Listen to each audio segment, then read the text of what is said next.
सुरुवातीला breaking news बघणार आहोत। दिवसभरातली मोठी बातमी, मराठा आरक्षणाचं विधेयक विधिमंडळामध्ये मंजूर करण्यात आलं।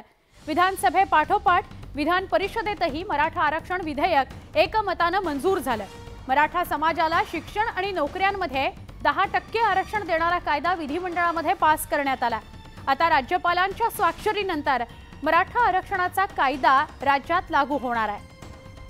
मराठा समाजाला टिकणारं आरक्षण दिल्याचं मुख्यमंत्री एकनाथ शिंदे म्हणाले। मराठा समाजाला शैक्षणिक आणि नोकरीतलं आरक्षण देण्याचा निर्णय घेतलेला आहे। मराठा समाजाकरता सरकारने दिलेलं आरक्षण सर्वोच्च न्यायालयात टिकेल असा दावा मुख्यमंत्री एकनाथ शिंदेंनी केला। जो कायदा करतोय तो पूर्णपणे टिकेल आणि कायदेशीर निकषावर टिकून राहील। शिवरायांची शपथ घेतल्यानंतर 3 महिन्यात आरक्षण दिल्याचं शिंदेंनी सभागृहात सांगितलं।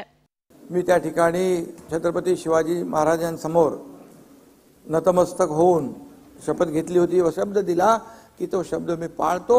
22 राज्यात 50%पेक्षा अधिक आरक्षण आहे, त्यामुळे आरक्षण कोर्टात टिकवण्याकरता आम्ही संपूर्ण ताकद लावू अशी ग्वाही मुख्यमंत्र्यांनी दिली। सगळे सोयरे हा मराठा आरक्षणात कळीचा मुद्दा आहे। सगळे सोयरे या अधिसूचनेबाबत विशेष अधिवेशनामध्ये काय होणार याकडे सगळ्यांचं लक्ष लागलं होतं। सगळे सोयऱ्यावरून मनोज जरांगे यांनी आक्रमक भूमिका घेतलेली आहे। सगळे सोयरेच्या मुद्द्यावर जरांगेंनी मुंबईच्या वेशीवर प्रचंड ताकदीने आंदोलन केलं। दस्तूर खुद्द मुख्यमंत्र्यांना 27 जानेवारीला वाशी इथं वाटाघाटी कराव्या लागल्या। सगळे सोयऱ्याची अधिसूचना रात्री काढून मराठा आंदोलकांपर्यंत पोहोचवावी लागली। त्यानंतर जरांगेंनी सातत्याने सगळे सोयरे अधिसूचनेची अंमलबजावणी व्हावी अशी मागणी लावून धरली।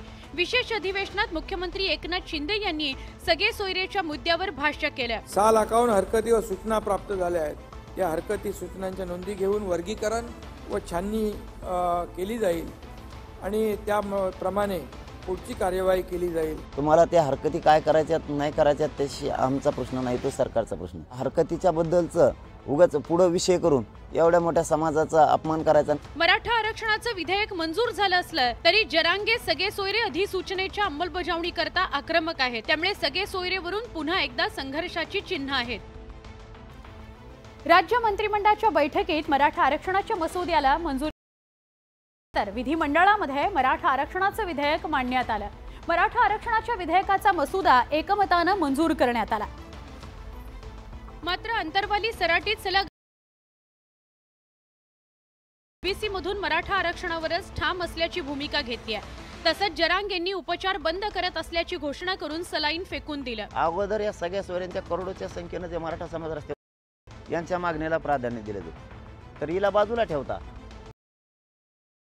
मुख्यमंत्र्याचा दबाव नेमका कोणाचा आहे? जरांगे यांनी विशेष अधिवेशनावरही सवाल उपस्थित केले। आमच्या सगळ्या सोयऱ्यांची अधिसूचना तुम्ही काढली, त्याची अंमलबजावणी कधी करणार तुम्ही? स्वतंत्र आरक्षण का थोपवताय असा सवालही जरांगेंनी विचारलाय। अधिवेशन बोलवलं आणि कोणाचा हट्टापायी एकच विषय घेता, आमच्यावर थोपवताय का ते आरक्षण? घर बांधल्यासारखे खालून टाकली माती वरून टाकला स्लॅब, खालची माती निघून गेली, पडन बोकांडे आमचे ते घर। जरांगेंनी बुधवारी मराठा समाजाची बैठक बोलावली असून त्यात आंदोलनाची दिशा ठरवली जाणार आहे। अजिबात न चालणार, आम्हाला सगळ्या सोयऱ्यांचीच अंमलबजावणी पाहिजे, नसता उद्या आंदोलनाची दिशा ठरवणार आहेत। जरांगेंच्या आक्रमक भूमिकेमुळे सरकारच्या अडचणी वाढण्याची शक्यता आहे।